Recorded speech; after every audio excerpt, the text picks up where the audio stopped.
하나님 아버지 감사합니다. 이 아침에도 우리를 이렇게 기도의 자리, 은혜의 자리로 부르심에 감사드립니다.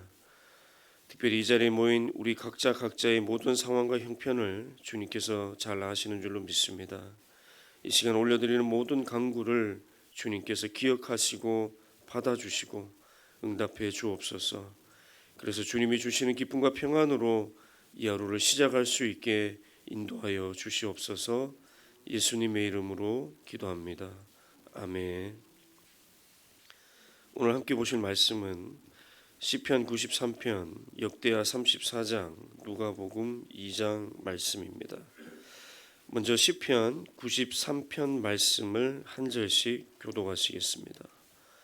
시편 93편 말씀, 구약 성경 871면입니다.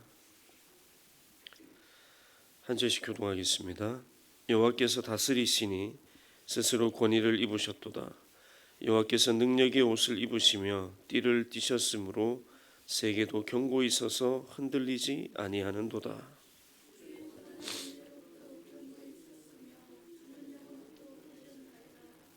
여호와여, 큰 물이 소리를 높였고 큰 물이 그 소리를 높였으니 큰 물이 그 물결을 높이나이다.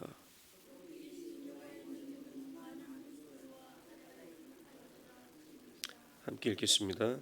여호와여, 주의 증거들이 매우 확실하고 거룩함이 주의 집에 합당하니 여호와는 영원 무궁하시리이다. 아멘. 다음은 역대하 34장 20절로 33절 말씀입니다. 역대하 34장 20절로 33절 말씀, 구약 성경 705면입니다.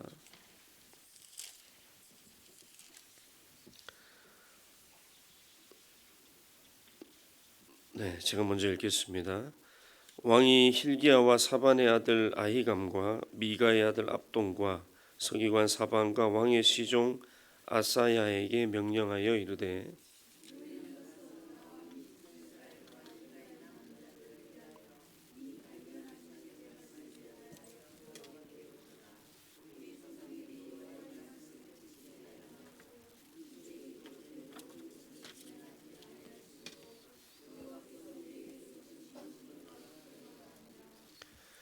이에 hil기야와 왕이 보낸 사람들이 여선지자 훌다에게로 나아가니 그는 하스라의 손자 도카스의 아들로서 예복을 관리하는 살롬의 아내라 예루살렘 둘째 구역에 살았더라. 그들이 그에게 이 뜻을 전하매,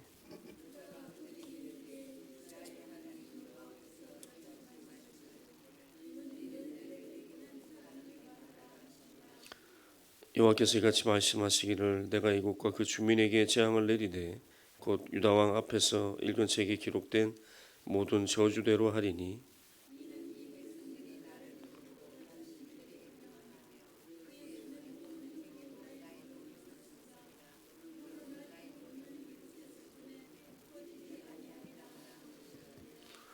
너희를 보내어 여호와께 묻게 한 유다 왕에게는 너희가 이렇게 전하라. 이스라엘의 하나님 여호와께서 이같이 말씀하시기를, 내가 들은 말을 의논하건대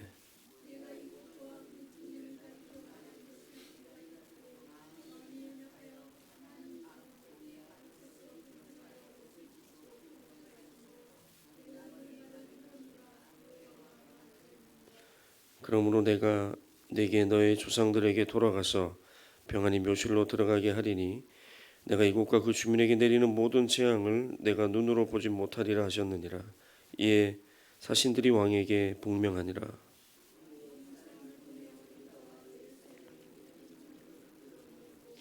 여호와의 전에 올라가매 유다 모든 사람과 예루살렘 주민들과 제사장들과 레위 사람들과 모든 백성이 노소를 막론하고 다 함께한지라. 왕이 여호와의 전 안에서 발견한 언약책의 모든 말씀을 읽어 무리의 귀에 들려주고,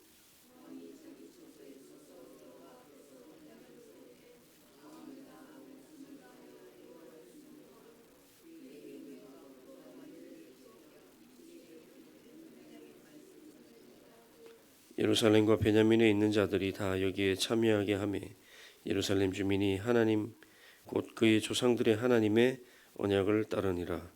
이와 같이 요시야가 이스라엘 자손에게 속한 모든 땅에서 가증한 것들을 다 제거하여 버리고 이스라엘의 모든 사람으로 그들의 하나님 여호와를 섬기게 하였으므로 요시야가 사는 날에 백성이 그들의 조상들의 하나님 여호와께 복종하고 떠나지 아니하였더라. 아멘. 마지막으로 누가복음 2장 25절로 38절 말씀입니다. 누가복음 2장 25절로 38절 말씀, 신약 성경 90면입니다. 네, 제가 먼저 읽겠습니다. 예루살렘에 시므온이라 하는 사람이 있으니 이 사람은 의롭고 경건하여 이스라엘의 위로를 기다리는 자라. 성령이 그 위에 계시더라.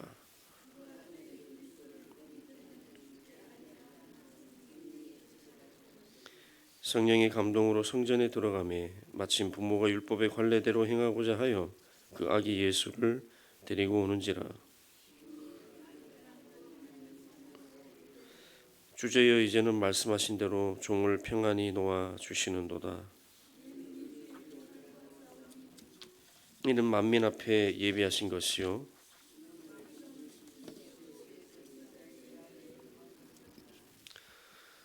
그의 부모가 그에 대한 말들을 놀랍게 여기더라.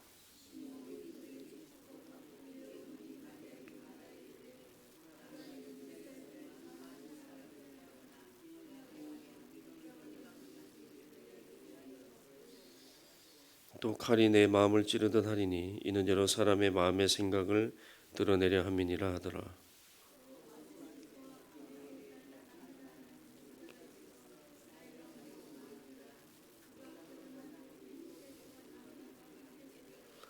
과부가 되고 84세가 되었더라. 이 사람이 성전을 떠나지 아니하고 주야로 금식하며 기도함으로 섬기더니 마침 이때에 나와서 하나님께 감사하고 예루살렘의 성량을 바라는 모든 사람에게 그에 대하여 말하니라.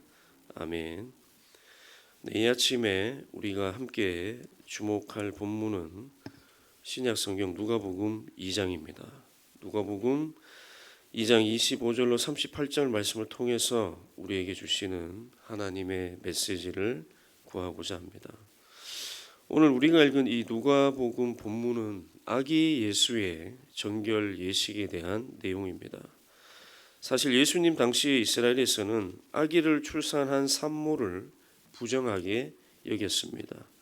그래서 아기를 출산한 산모는 이제 제사장을 찾아가서 정결 예식을 드려야 했습니다.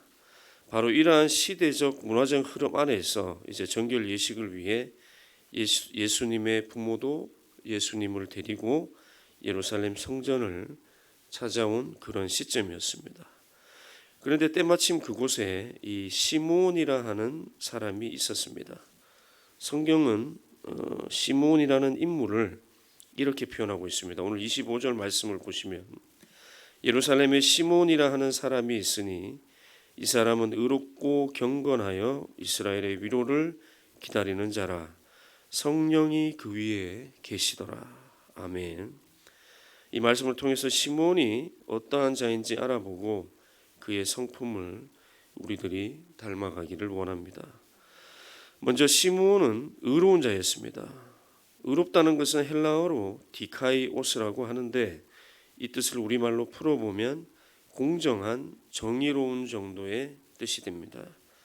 당시 하나님과 하나님 중심 사회에 대한 의무를 충실히 시행하는 사람들을 가리킬 때 이 디카이오스라는 단어를 사용했습니다. 그러면 이렇게 의로운 사람들에게 있어서 가장 중요한 것은 무엇일까? 그들에게 있어서 가장 중요한 것은 다름 아닌 하나님과의 관계였습니다. 여기서 우리가 알 수 있는 진리가 하나 있습니다. 그것은 바로 의로운 자는 사람과의 관계나 세상과의 관계를 중요하게 여기는 것이 아니라 하나님과의 관계를 가장 중요하게 여긴다는 사실입니다. 사실 하나님의 피조물에 불과한 우리들은 스스로 평안을 느끼기 위해서 굉장히 노력하지만 항상 실패할 수밖에 없습니다. 왜냐하면 그러한 평안이 우리에게서 시작되는 것이 아니라 하나님에게서 시작되기 때문이죠. 마찬가지로 사람이 아무리 의롭고자 하지만 절대로 의로워질 수 없습니다. 자기 스스로는 의로워질 수 없는 것이죠. 오늘 이 시므온처럼 하나님과의 관계가 올바로 설 때에만, 하나님 중심의 삶을 살아갈 때만 의로워질 수 있고 자신의 마음에 평안을 가질 수 있는 것입니다. 바라기는 오늘 이 자리에 함께한 저와 여러분들도 이 시므온처럼 하나님과의 관계를 가장 중요하게 여기며 하나님 중심의 삶을 살기 위해 노력함으로 의로운 자가 되어서 언제나 하나님의 평안 안에 머무르시기를 소망합니다. 두 번째로 오늘 성경을 보시면 시므온은 경건한 자였습니다. 본문에서 이 경건하다라고 표현된 헬라어는 율라베스인데 이 뜻을 알아보면 독실한, 신중한, 두려워하며 경계하는 이라는 뜻을 지니고 있습니다.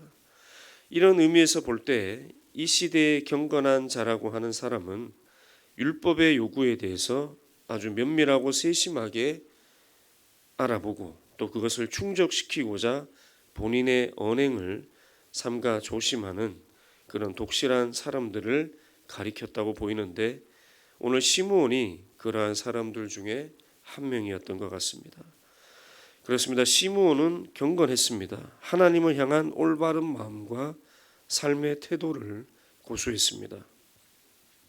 단순한 종교 행위로서 하나님을 섬긴 것이 아니라 지속적으로 하나님 중심의 삶을 살아가며 하나님을 경외하고 하나님의 뜻에 순종하려고 노력했습니다. 이러한 그의 경건을 이 시대 하나님을 믿고 살아가는 우리들도 본받아야 하겠습니다. 우리가 좋은 말씀, 듣기 편한 말씀만 취하고 찔리는 말씀, 어려운 말씀은 피하며 드러나는 섬김은 섬기고 드러나지 않는 섬김은 회피하는 식의 선택적인 경건을 우리는 경계해야 하겠습니다. 누가 보든 보지 않든 누가 알아주든 알아주지 않든 하나님께서는 다 보고 계시고 알고 계신다는 그 믿음을 가지고 세워지는 자리마다 자신의 역할에 최선을 다하며 살아갈 때 우리들도 오늘 이 시므온처럼 경건한 자의 삶을 살아갈 줄로 믿습니다. 마지막으로 시므온은 이스라엘의 위로를 기다리는 자였습니다. 이스라엘의 위로라 함은 다른 것이 아니라 이제 메시아께서 오셔서 이스라엘을 회복시킬 때 받는 그러한 위로를 가리킵니다. 사실 말라기 선지자 이후로 이스라엘에는 계시가 전혀 없는 그런 침묵의 시대가 이어지고 있었습니다. 그러면서 많은 사람들이 이 위로를 잊어버리고 포기했습니다. 하지만 오늘 시므온은 이러한 침묵의 시대, 답답함의 시대 속에서도 끝까지 메시아의 오심을 확신하며 끈기 있게 기다리는 믿음의 소유자였습니다. 저는 오늘 이 본문 속의 시므온을 만나면서 이 시대를 살아가는 우리들이 어쩌면 이러한 시므온들이 다 되어야 하지 않나 생각을 해보았습니다. 오신 예수 그리스도의 발자취를 기억하며 또 다시 오실 예수님을 고대하며 이미와 아직의 사이에 서서 예수님의 빛을 세상에 반사해 나가는 그러한 믿음의 거울로 살아가야 할 우리들이 세상으로부터 분리해야 될 수식어들이 어쩌면 오늘 이 시므온에게 붙여졌던 이런 수식어들이 아닌가 하는 그런 생각이 들었습니다. 무엇보다 의로운 자, 주님이 보시기에 의로운 자, 하나님과의 관계에서 고람되어의 마음가짐으로 자신이 맡은 청지기 사명을 성실히 수행하는 자, 기도와 말씀의 생활화로 하나님과의 관계가 날마다 더 깊어가는 자, 나보다 남을 낮게 여기며 자랑하지 아니하는 겸손한 자, 자신의 작은 쓴뿌리조차도 넘기지 아니하고 하나님 앞에 회개할 줄 아는 자, 이러한 자가 의로운 자요 우리들이 닮아야 될 자인 줄로 믿습니다. 그리고 경건한 자, 주신 말씀을 마음판에 새기고 주님의 이끄심과 주님의 뜻을 분별하기 위해 또 세심하고 면밀하게 자신의 신앙과 삶을 돌아볼 줄 아는 올바른 삶의 태도를 지닌 경건한 자의 모습 역시 이 시대에 믿음이 있노라 하는 우리들이 지녀야 될 모습인 줄로 믿습니다. 이렇게 우리가 의롭고 경건한 자가 될 때 이 시므온처럼 우리도 다시 오실 예수님을 기다리며 타락과 불신의 삶이 팽배해져만 가는 이 세상 속에서도 끝까지 영적으로 깨어서 날마다 새로워지기 위해 결단하고 인내하면서 오늘 이어지는 26절을 보시면 성경은 다시 한번 놀라운 일을 우리에게 알려주고 있습니다. 오늘 시므온에게 성령의 지시가 내려왔다라고 말씀하고 있습니다. 우리 눈에 보이지 않는 성령께서 시므온에게 하나의 지시를 내린 것이죠. 여러분, 이것은 오늘 우리가 만나고 있는 이 시므온이 대단한 믿음의 소유자임을 알려주는 것입니다. 물론 앞선 25절에서 이미 의롭고 경건하고 이스라엘의 위로를 기다리는 자라는 것은 우리가 배웠지만 26절은 이러한 시므온이 정말로 성령 충만한 자, 영적으로 민감한 자라는 것을 다시 한번 우리에게 알려주고 있습니다. 자, 그에게 그러면 어떤 영적인 지시가 내려왔을까? 오늘 본문에는 이렇게 설명하고 있습니다. 그가 주의 그리스도를 보기 전에는 죽지 아니하리라. 한마디로 메시아를 생전에 그가 반드시 만나리라는 것입니다. 시므온아, 너는 살아 생전에 반드시 이스라엘의 위로가 되는 메시아를 만날 것이다. 이러한 말을 시므온이 들었다는 것이죠. 이것은 주님의 입장에서는 지시이지만 받는 자의 입장에서 생각해 보면 계시입니다. 그를 위해 오늘 본문을 다시 한번 보시면 지시를 받았다는 뜻으로 여기서 헬라어 케크레마티스메논이라는 단어를 쓰고 있는데 이 단어의 뜻을 찾아보면 계시를 전달받다 정도로 해석이 됩니다. 이러한 뜻에 미루어 볼 때 오늘 시므온이 성령의 지시를 받았다는 것은 계시를 통해 하나님의 가르침을 얻었다는 것으로 볼 수 있습니다. 의롭고 경건한 그에게 메시아께서 오실 것을 네가 볼 것이다. 살아생전에 그를 반드시 볼 것이라는 계시가 온 것이죠. 이러한 계시를 받은 시므온은 그러면 어떻게 행동했을까? 계시를 받은 시므온은 오늘 27절에서 이렇게 행동합니다. 성령의 감동을 따라 성전에 들어가게 됩니다. 성령의 인도하심을 따라 시므온이 아기 예수가 머물고 있던 성전에 들어간 것이죠. 그가 이렇게 성령의 인도하심을 따라 움직일 수 있었던 것은 무엇을 의미하느냐 하면 평소에 그가 성령의 지배를 받는 사람이었다는 것을 우리에게 알게 합니다. 자기의 지배가 아니라 성령의 지배를 받는 사람이었기 때문에 이렇게 성령의 인도하심을 따라 아기 예수가 있는 성전에 들어갈 수 있었던 것이죠. 오늘 27절의 장면을 다시 한번 성령님의 관점에서 보면 이렇습니다. 성령님은 시므온을 준비시켰습니다. 그리고 성령님은 아기 예수님을 준비시켰습니다. 그리고는 이 둘이 조우할 수 있도록 아주 주도 면밀하고 정확하게 인도하셨습니다. 그렇습니다. 우리와 함께하는 성령 하나님께서는 이렇게 정확하고 세밀하신 분이십니다. 그러므로 우리가 간구하는 것은 다 듣고 계시고 나중에 1.1획도 빗나감 없이 꼼꼼하게 우리에게 가장 좋은 것으로 이루어 주실 것입니다. 그러므로 여러분께서 지금 하고 계시는 기도를 멈추지 마십시오. 열매가 없다고, 응답이 없다고 낙심하지도 마십시오. 오늘 시므온은 그보다 더 오랜 기간을 답답함과 침묵 속에서 그저 믿음으로 기다렸음을 기억하시기 바랍니다. 간구하는 우리들보다 더 정확하고 세밀하게 하나님은 우리의 필요를 모두 다 알고 계십니다. 그리고 때가 되면 그 모든 간구에 정확하게 응답하실 것입니다. 이 사실을 굳게 믿으시고 날마다 기도의 자리를 지키시는 저와 여러분 모두가 되시기를 간절히 소망합니다. 기도하겠습니다. 하나님 아버지 감사합니다. 이 하루도 귀한 말씀으로 하루를 시작하게 하시니 감사드립니다. 특별히 오늘 성경 속에 시므온이라는 인물을 만나게 하셔서 그가 지닌 의로움과 경건과 성령의 충만함에 대해 살펴보며 우리로 닮아야 될 결단을 내리게 하심에 다시 한번 감사드립니다. 살아오며 빠른 응답이 없을 때마다 실망하고 좌절했던 날들이 많았음을 고백합니다. 이 기도만큼은 반드시 주님께서 응답하실 거야라며 주님을 통제하려 했던 못난 시간들도 고백합니다. 우리의 모든 고백을 들으시고 이제는 우리의 심령을 변화시켜 주시옵소서. 어렵고 답답하더라도 끈기 있는 믿음으로 응답의 역사가 주님의 손에 의해서 반드시 그때에 이루어짐을 확신하며 나아가는 믿음 있는 우리 모두가 되게 하셔서 이 하루도 믿음으로 시작하는 그런 하루를 열어 주시옵소서. 예수님의 이름으로 기도합니다. 아멘.